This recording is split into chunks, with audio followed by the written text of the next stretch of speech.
Hey everyone, welcome to my channel. कल जो video live किया था मैंने, उसमें आप लोगों ने मुझे कमेंट के थ्रू इतना ज़्यादा प्यार, इतना ज़्यादा स्नेह दिया है मुझे, मेरे बच्चों को, मेरी फैमिली को। उसके लिए सबसे पहले आप सभी को दिल से धन्यवाद। और उसके बाद भी संडे को मैंने व्लॉग नहीं बनाया और संडे को इसे हॉस्पिटल दिखाने भी ले गए थे।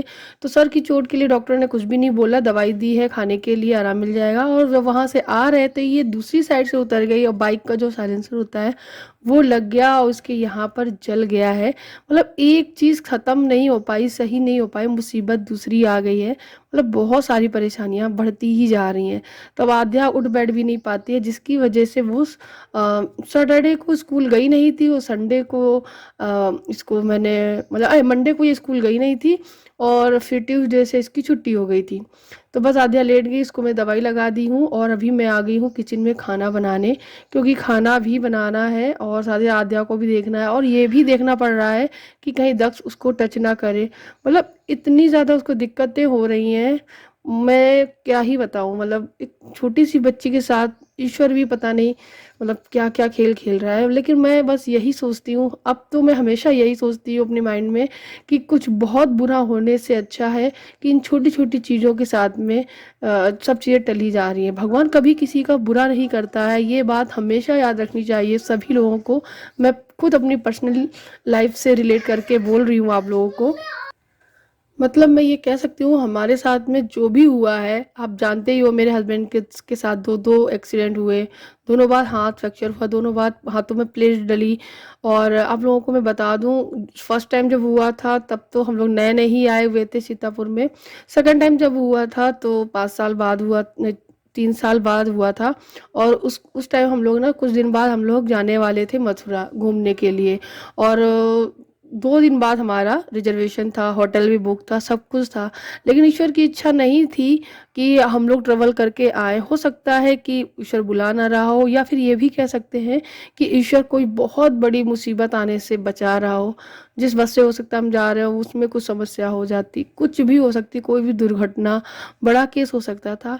मैं हमेशा ये पॉजिटिव थॉट के साथ में जीना शुरू कर दी हूँ। मैं नहीं सोचती हूँ कि क्या गलत हो रहा है, क्या सही हो रहा है। मैं ये जानती हूँ कि ईश्वर कभी किसी को बुरा नहीं करता है। तो बस ईश्वर पे विश्वास रखो। और ज़िंदगी है, सुख दुख से भरी रहती है। और प्यार स्नेह होना बहुत ज़रूरी है। आप लोगों का प्यार कमेंट सेक्शन में जब मैंने पढ़ा, तो मैं सच में मैं बता नहीं सकती हूँ। मेरे वीडियोस के व्यूज़ बहुत कम है, बहुत कम लोग देखते हैं, लेकिन जो प्यार मिलता है ना, उन कमेंट्स को पढ़ के ना मैं बहुत खुश हो जाती हूँ। तो बस यही है, ऐसा लगता है कोई शेयर ही नहीं करता है। जब मैं सोचती हूँ कि चलो मेरे वीडियोस कोई नहीं देखता है, मैं ना बनाऊँ, लेकिन फिर मन करता है कि नहीं, मुझे अपना काम करना है और मुझे इसमें खुशी मिलती है, तो मुझे अपनी खुशी मायने रखती है। और साथ साथ आपका प्यार, और मुझे कुछ नहीं चाहिए। यहाँ पे मतलब आध्या मॉडलिंग कर रही थी और द कैमरामैन बना हुआ था, वो मेरे वीडियो क्लिप्स शूट की थी। और बस यहाँ पे मैं बर्तन सारे धुल ले रही हूँ। साथ ही साथ किचन का खाना बनाते टाइम पे जो बर्तन हो जाते हैं, मैं साथ ही साथ धुलने लगती हूँ। उससे होता है इकट्ठे नहीं हो पाते हैं। जब आप ऐसा करते हो तो आपका किचन का जो काम है ना, वो जल्दी निपट जाता है। और साथ ही साथ आपका किचन क्लीन रहता है। जैसे बीच में कोई अचानक आ जाए तो आपके बर्तन धुले हुए रखे होंगे, आपको उनको यही लगेगा कि घर में मेड लगी हुई है क्या, जो सुबह सारे बर्तन धुल के गई है। हालांकि रात को मैं बर्तन धुल के सोती हूँ और सुबह मुझे किचन बिल्कुल नीट मिलता है। लेकिन फिर भी साथ ही साथ मैं ये सारे काम भी निपटाती रहती हूँ। तो बस यहाँ पे मैंने बर्तन भी सारे धुल लिए हैं, तो ये एक काम निपट गया है, तो थोड़ा सुकून मिल जाता है। उधर कढ़ी भी बन गई है और अब मैं दक्ष और राधा दोनों को कढ़ी परोस के दे दूंगी, तो दोनों बच्चे खा लेंगे। और उसके बाद बच्चों को नहला कर तैयार किया। मैंने देखो पहले इनको नहला लिया, उसके बाद ही खाना दिया था।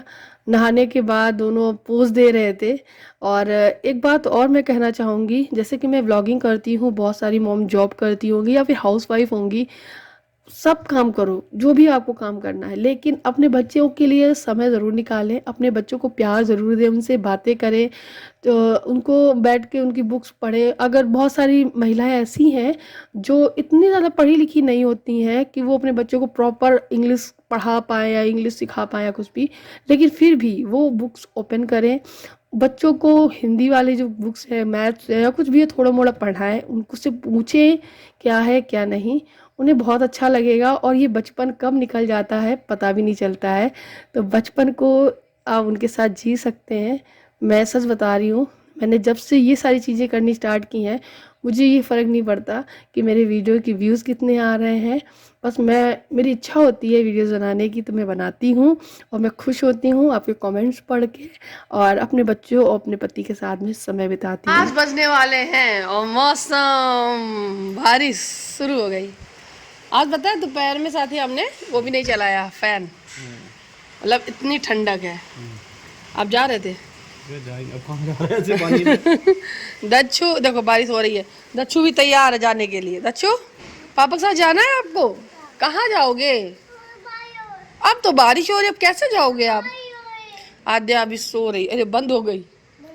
ये कैसी बारिश है, हैं? हल्की हल्की, अब छोटी छोटी बूंदों वाली हो गई है, अभी बड़ी बड़ी हो रही थी बहुत तेज।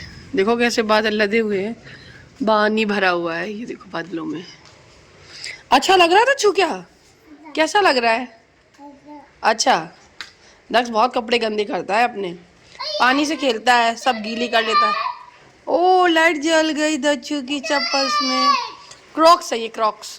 क्या ये बाबू, इसको क्या बोलते हैं? क्रॉक्स बोलते हैं। क्या बोलते हैं? बस बस। किसने दिए थे ये आपको? हाँ, मामा ने? पापा तो लेने गए थे आपको, मामा ने दिए थे। फिर से आई? ओ वाह, बारिश फिर से आ गई। बहुत अच्छी बारिश हो रही है दोस्तों, ठंडा ठंडा मौसम। मई में इतनी ठंडक नहीं देखी थी, अच्छा लग रहा है। मतलब मैंने कूलर निकाला था कि गर्मी स्टार्ट होती है, तो ठंडा, पंखा तक नहीं चलाया मैंने। आप लोगों के यहाँ का वेदर यानी मौसम है वो कैसा है मुझसे बताना। यहाँ पर तो पल पल में मौसम बदल रहा है। क्या आपके यहाँ पर कंबल रख दिए गए हैं, सर्दी ख़त्म हो गई है? मुझे बताना, क्योंकि मेरे यहाँ तो रख दिए गए थे, कूलर भी निकल आया था, लेकिन फिर से कंबल निकल आया है, क्योंकि पंखे में भी ठंड लगती है। बल्कि मैं ऊपर वाले पोर्शन में रहती हूँ तो गर्म होना चाहिए, दोपहर में भी ठंड लगती है। खैर अभी हो गया है शाम का टाइम और बच्चे नीचे चले गए हैं, नीचे आंटी के यहाँ पर, और मेरे हस्बैंड भी कुछ देर वहीं बैठने गए हैं। तब तक मेरे पास समय था तो मैंने सोचा आज मैं अपनी अलमारी ठीक कर लेती हूँ। हालांकि मुझे खाना भी बनाना है, लेकिन पता नहीं क्यों जब मूड आता है, मन करता है, दिमाग काम करता है, तो ऐसा लगता है कि अब इससे निपटा ही दो सारे काम। तो आप देख सकते हो मेरी अलमारी कितनी बुरी तरीके से मेसअप है। बहुत सारे बैग्स उल्टे सीधे तरीके से टंगे हैं, कपड़े उल्टे सीधे तरीके से टंगे हैं। तो मैं आज आप लोगों को बताऊंगी कि मैं अपनी अलमारी को किस तरीके से ऑर्गेनाइज करती हूँ, और किस तरीके से आप इस अलमारी में जो ये सारा सामान भरा हुआ है बहुत बुरी कंडीशन में, यही सारा सामान बहुत कायदे से लग जाएगा और स्पेस भी बच जाएगा। तो बस आप देख सकते हो यहाँ पे मैंने जितने भी कपड़े थे वो सारे मैंने बाहर निकाले हैं। अगर आप कोई भी जगह को, कोई भी अलमारी को क्लीन करना चाहते हो, उसको ऑर्गेनाइज करना चाहते हो, उसे सही से सजाना चाहते हो, लगाना चाहते हो, सबसे पहले उस जगह को बिल्कुल खाली कर दो। जैसे कि मैं इस अलमारी को पूरी खाली कर दूंगी। पहले मैंने सोचा था हाफ हाफ करती हूँ, लेकिन फिर मुझे समझ नहीं आया कि ये कैसे मैं फिर एडजस्ट करूँगी, तो मैंने सोचा कि नहीं, अब मैं इसको पूरा पूरा ही खाली कर देती हूँ।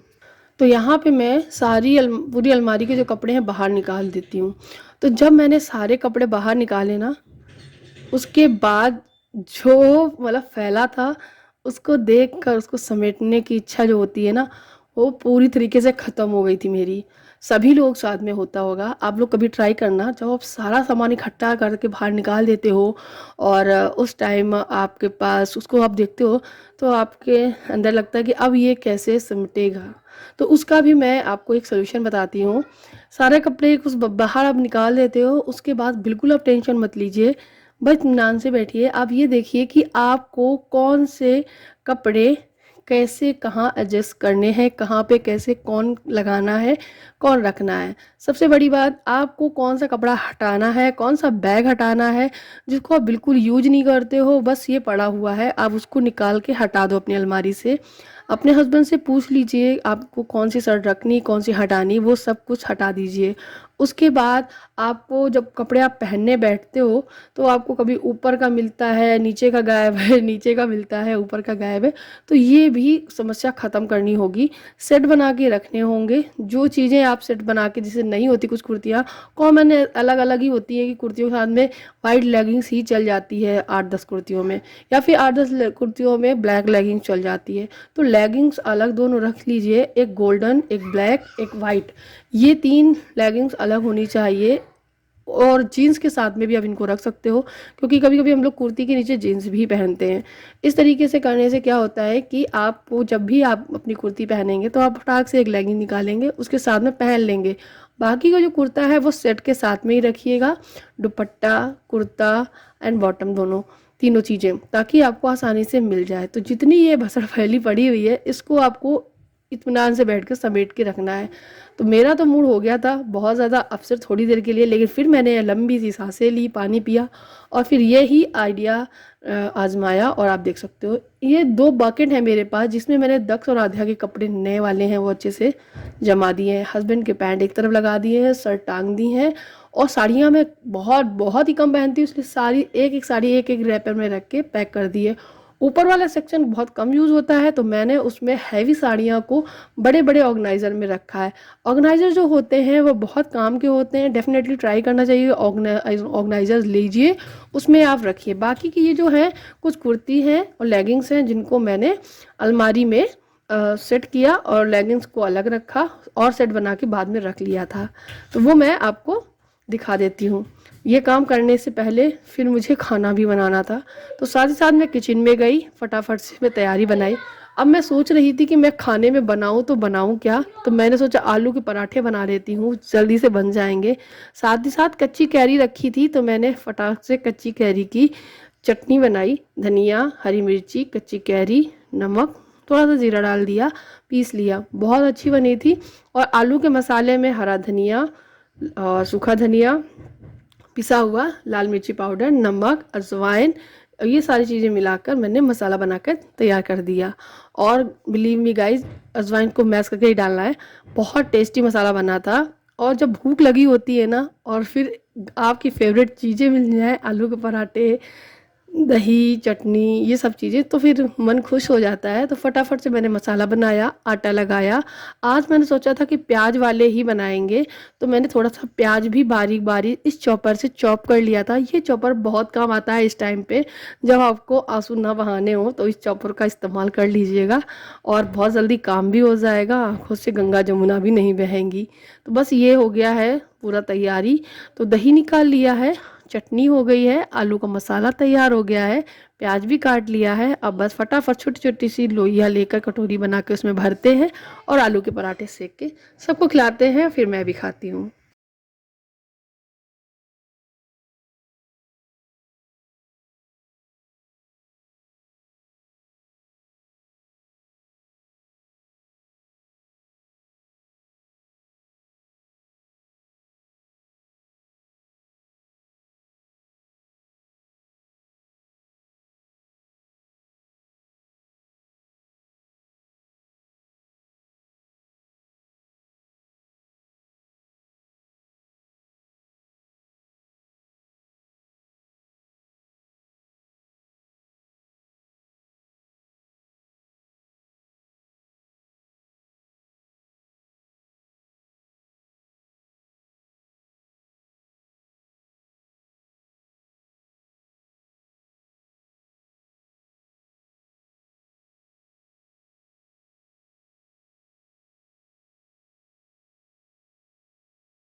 सो गाइज, ये बन गया है आलू का पराठा। इसमें रख देंगे हम चटनी हरी और दही। तो आ जाइए आप लोग हमारे साथ नाश्ता कर लीजिएगा। और अलमारी तो मैंने सेट कर दी है, वो मैं आप लोगों को नेक्स्ट वीडियो में दिखाऊंगी कि कैसी सज के तैयार हुई है। बस बीच में कपड़े लगाने रह गए थे। और अलमारी में आप देख भी सकते होंगे, जब पीछे बैग जाइए तो उसमें बहुत सारी जगह भी बच गई थी। तो गाइज मिलते हैं नेक्स्ट वीडियो में, तब तक के लिए बाय बाय, अपना ख्याल रखिएगा और खुश रहिएगा। मेरे चैनल पर नए आए हैं तो प्लीज़ सब्सक्राइब ज़रूर करिएगा। Thank you for watching, love you all, take care, bye bye.